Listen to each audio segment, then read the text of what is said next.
Hello everyone, welcome to my YouTube channel. आज हम अभिक्रिया वेग का टक्कर सिद्धांत यानी कोलिजन थ्योरी पढ़ेंगे।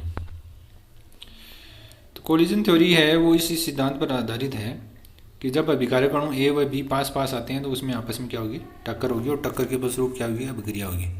तो अभिकारक अणुओं के यानी रिएक्टेंट मॉलिक्यूल के बीच जो कोलिजन है वो रासायनिक परिवर्तन में पहला पद है, फर्स्ट स्टेप होता है।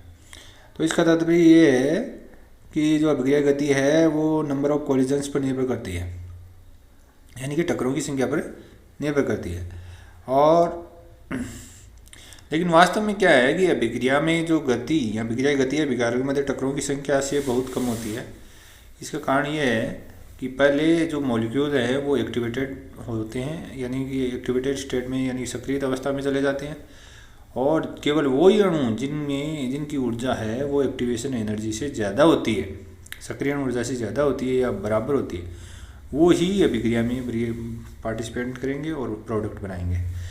तो अब जो कोलिजन थ्योरी है उसकी दो बातें हैं, अभिकारक अणुओं की मध्य कोलिजन होगी, टक्कर होगी, और अणु का सक्रियण होगा। टक्कर के फलस्वरूप क्या होगा, वो मॉलिक्यूल्स हैं वो एक्टिवेशन एनर्जी गेन करेंगे, और उसके पश्चात जो टक्कर के समय अभिविन्यास ओरिएंटेशन भी महत्वपूर्ण है। यदि प्रॉपर ओरिएंटेशन नहीं है कोलिजन के दौरान तो रिएक्शन नहीं हो पाएगी। अब निम्न द्विअणु अभिक्रिया बायोमोलिकुलर रिएक्शन पर बात करते हैं। ए और ए मिलकर के प्रोडक्ट बना रहे हैं। ए रिएक्टेंट है, के इनके लिए रेट कांस्टेंट है, और या हो सकता है ए प्लस बी, यानी कि दो बायोमोलिकुलर लेकिन डिफरेंट टाइप के, और प्रोडक्ट बना रहे हैं। तो जो फर्स्ट अभिक्रिया का वेग है वो होगा dp/dt के ए स्क्वायर, और दूसरी का होगा dp/dt इजिक्वल टू के ए बी, क्योंकि यहाँ डिफरेंट है।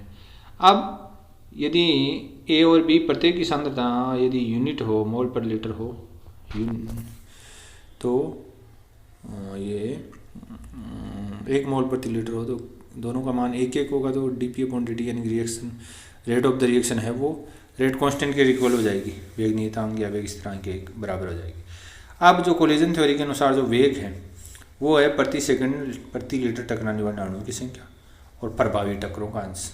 प्रभावी टक्करों का अंश का मतलब कि कुछ ही सारी टक्कर हैं वो रिएक्टेंट को प्रोडक्ट में प्रभावी कन्वर्ट नहीं कर पाती। तो जिन मॉलिक्यूल्स की जो एनर्जी एक्टिवेशन एनर्जी से बराबर या अधिक हो तो वो प्रोडक्ट में चेंज हो पाते हैं। तो कुछ जो अंश हैं उसको हम क्यू से लिख रहे हैं यहाँ पर, और जेड है वो टक्कर प्रति लीटर प्रति सेकंड टकराने वाले अणुओं की संख्या, जिसको कोलिजन नंबर भी कहेंगे या संगत आवर्ती कहते हैं। और तो और क्यों है वो अंश है जो मतलब जो सक्रिय अणुओं का अंश है, एक्टिवेटेड मॉलिक्यूल का जो फ्रिक्शन है वो क्यों है। तो यदि अभिक्रिया गैसीय है तो जेड व पी का मान गैस के अणुगति सिद्धांत से ज्ञात कर सकते हैं। यदि अभिक्रिया है वो रिएक्टेंट्स गैस है तो फिर हम क्या करेंगे, जेड और पी है, जेड और क्यों उसका मान अणुगति सिद्धांत से ज्ञात कर लेंगे। वो जेड है गैस के अणुगति सिद्धांत, काइनेटिक थ्योरी ऑफ गैस, तो आपने फर्स्ट ईयर में पढ़ा था। काइनेटिक थ्योरी में ये जो जेड है, जो कोलिजन नंबर है, कोलिजन नंबर का फॉर्मूला क्या था टक्कर संख्या का, 1/√2 pi sigma square N star square और सी बार। ये सी बार तो है एवरेज वेलोसिटी, जो औसत वेग है, और सिग्मा है वो मॉलिक्यूलर डायमीटर है, यानी कि मॉलिक्यूल का व्यास है, या हम इसको अणु का व्यास है, या हम इसको कोलिजन डायमीटर भी कह सकते हैं। तो ये संगत व्यास या टक्कर व्यास जो कोलिजन डायमीटर हो गया। तो सी बार है average velocity, sigma square collision diameter हो गया, मॉलिक्यूलर डायमीटर हो गया, पाई है ये, और एन स्टार तो वो अणुओं की संख्या है, ये प्रति लीटर उन अणुओं की संख्या है जिनकी ऊर्जा सक्रिय ऊर्जा की बराबर या अधिक है, यानी कि एक्टिवेटेड मॉलिक्यूल अणुओं की संख्या है प्रति लीटर ये। तो ये फॉर्मूला Z11 इससे रिप्रेजेंट करेंगे इसको, तो ये कोलिजन नंबर है ये। अब जो अंश है, अंश की बात करें तो Z11 इंटू क्यू होता है, ये Z इंटू क्यू होता है। तो Z हमने ज्ञात कर लिया, Z मतलब काइनेटिक थ्योरी ऑफ गैस से प्राप्त होता है, गैसों के अनुगति सिद्धांत से। और ये जो क्यू है, क्यू जो अंश है एक्टिवेटेड मॉलिक्यूल का जो फ्रैक्शन है, ये अंश है, भिन्न है, वो हम कैसे ज्ञात करेंगे? मैक्सवेल बोल्ट्जमान के आणविक वेग के नियम से आएगा। तो इसमें n स्टार अपॉन n ये आएगा e⁻⁻e अपॉन RT। n अणुओं की कुल संख्या है। सी एवरेज हो गया 8RT अपॉन πm। सी एवरेज हो गया 8RT अपॉन πm। और यहाँ पर तो Z11 है हो गया। अब जैसे इसको सोल्व करेंगे, सी हमने पहले वाले में जो ये हमने देखा था Z11 में सी एवरेज लिखा था। सी एवरेज यानी कि औसत एवरेज वेलोसिटी, औसत वेग होता है गैसों का, वो 8RT अपॉन πm होता है। तो सी एवरेज सी या सी बार का वैल्यू रखी है अपने, सी बार का मान रखा है 8RT अपॉन πm, तो ये आ गया। अब इसको √8 होता है 2√2 और 2√2, तो √2 कैंसिल हो जाएंगे तो 2 बचा। ये Z11 बराबर 2 है आगे, यहाँ पर ये है वो 2 है।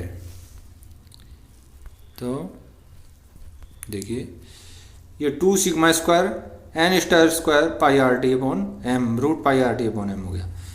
लेकिन यदि ये तो तब है जब अभिकारक के अणु सेम हो, लेकिन यदि अलग अलग है जैसे H2 + I2 ऐसा ही बनाते हैं तो इसमें Z12 रहेगा।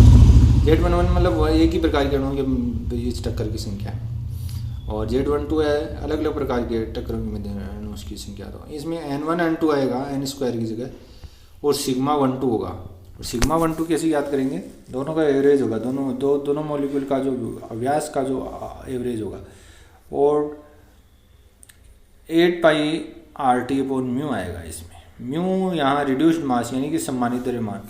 सम्मानित द्रव्यमान कैसे ज्ञात करते हैं वो भी हम आपको बताएंगे। तो यहाँ n1 n2 आएगा, n स्क्वायर की जगह n1 n2 अलग अलग है दोनों की अणुओं की संख्या, और σ1 और σ का एवरेज किया फिर स्क्वायर किया, और सी एवरेज की जगह आएगा 8πRT अपॉन म्यू, क्योंकि यहाँ अलग अलग मास है। म्यू आपको पता है m1 m2 upon m1 + m2, यानी कि दोनों टाइप के मॉलिक्यूल है उनका जो मास का प्रोडक्ट ऊपर आएगा, नीचे एडिशन आएगा। और वैसे इनका ये 1/μ = 1/m1 + m2 ये होता है, तो इससे म्यू कैलकुलेट करते हैं तो वो आता है m1 m2 upon m1 + m2। तो इस प्रकार से Z12 का मान हम ज्ञात कर लेते हैं। और जो अणु का अंश है सक्रिय से एक्टिवेटेड मॉलिक्यूल का जो फ्रैक्शन है वो कैसे याद करेंगे? n स्टार अपॉन n मतलब सक्रिय अणुओं की संख्या अपॉन कुल अणुओं की संख्या, वो होती है e⁻⁻e अपॉन RT। और ये क्योंकि हमें पता है अभिक्रिया का वेग है वो Z × Q था, उसके समानुपाती था, और K Z × Q था। यहाँ देखिए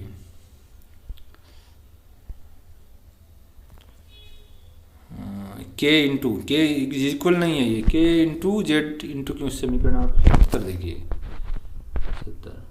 तो इसमें K × Z × Q है, यानी कि अब K तो रेट कांस्टेंट था, यहाँ K × Z11 × Q, तो Z का आ गया यहाँ 2 सिग्मा स्क्वायर या K बराबर, हाँ सॉरी K बराबर यही, K बराबर Z11 × Q। तो Z11 हो गया 2 sigma square n star square πRT upon m, और Q का मान हो गया e⁻⁻e अपॉन RT। और यदि अलग अलग प्रकार के अणु है तो यहाँ पर हो गया K = dP अपॉन ये आ गया Z12 n1 n2 σ1 + σ2 का एवरेज का स्क्वायर, और 8πRT अपॉन म्यू यहाँ रिड्यूस्ड मास है, हमें पता है कैसे कैलकुलेट करते हैं e⁻⁻e अपॉन RT। और इस प्रकार से जो वेग जो K का मान आता है जो प्रायोगिक रूप से जो ज्ञात करते हैं वो दोनों का मान समान आता है। तो ये कोलिजन थ्योरी पर आधारित है, और इसको अब आगे मॉडिफाई भी किया गया, क्योंकि जो संगतवाद में जो टक्कर की जो संख्या के आधार पर जो अभिक्रिया वेग की गणना की है, तो ये गैसीय अवस्था में एक ही सांद्रता के सभी अभिकारक अणुओं में, क्योंकि इनमें जो हम मेन जो कंसेप्ट लेते हैं ना कोलिजन थ्योरी में, हमने ये किया कि जो अभिक्रिया वेग है वो टक्करों की संख्या पर निर्भर करता है। तो इस आधार पर जो गैसीय अवस्था के सभी अभिकारकों के अणुओं में एक सी टक्कर होती है, तो समान सांद्रता पर जो गैसीय अभिक्रियाओं का वेग है वो भी एक सा होना चाहिए। लेकिन जैसे 300 केल्विन पर समान सांद्रता पर हाइड्रोजन आयोडाइड गैस का वियोजन का मोल जो वेग है वो अलग होता है, नाइट्रोजन पेरोक्साइड गैस का वियोजन वो अलग होता है। तो इसका कारण क्या है? तो इसके कारण के लिए मॉडिफाइड कोलिजन थ्योरी गई, तो उसमें और कारण बताए गए कि इनमें जो टक्कर होती है जो इफेक्टिव होनी चाहिए, और इफेक्टिव होने के लिए क्या है कि जो प्रॉपरली ओरिएंटेड होने चाहिए मॉलिक्यूल्स टक्कर के समय at the time of the collision, यानी कि संगत टक्कर के समय जो अणु है वो एक निश्चित दिशा में अभिविन्यासित होने चाहिए। और इनमें ये संगत कोलिजन थ्योरी में ये माना जाता है कि संपूर्ण ऊर्जा वो एक्टिवेशन एनर्जी या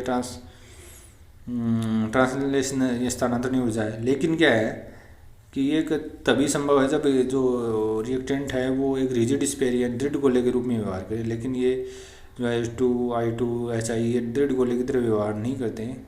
ये कुछ तो करते हैं, H2, I2 ये तो करते हैं, लेकिन जटिल अणु है वो एक रिजिड स्फीयर की तरह व्यवहार नहीं करते। इसलिए इनकी जटिल स्थानांतरण ऊर्जा के साथ कंपन और घूर्णन ऊर्जा भी होती है। तो इनके कारण ये जो हम K बराबर जो Z इंटू E की पावर माइनस E/RT है उसमें एक P और आ जाता है। Z तो ये जो कोलिजन नंबर है और ये E⁻⁻ E/RT हो गया। ये P प्रोबेबिलिटी फैक्टर है। इसमें प्रोबेबिलिटी फैक्टर है या स्टेरिक फैक्टर भी कह सकते हैं। ये प्रॉपर ओरिएंटेशन से संबंधित है। तो ये प्रायोगिक मान के विचलन का माप है। ये प्रायोगिक मान से जो थ्योरेटिकल वैल्यू कितना विचलन डेविएशन शो करती है उसके बारे में ये बताता है। तो ये था हमारा collision theory and modified collision theory. मेरे ख्याल से ये समझ में आ गया होगा। फिर भी नहीं समझ में आता है तो आप कमेंट बॉक्स में डाल सकते हैं। और यदि वीडियो लाइक करें और सब्सक्राइब जिन्होंने नहीं किया अभी तक सब्सक्राइब करें। धन्यवाद।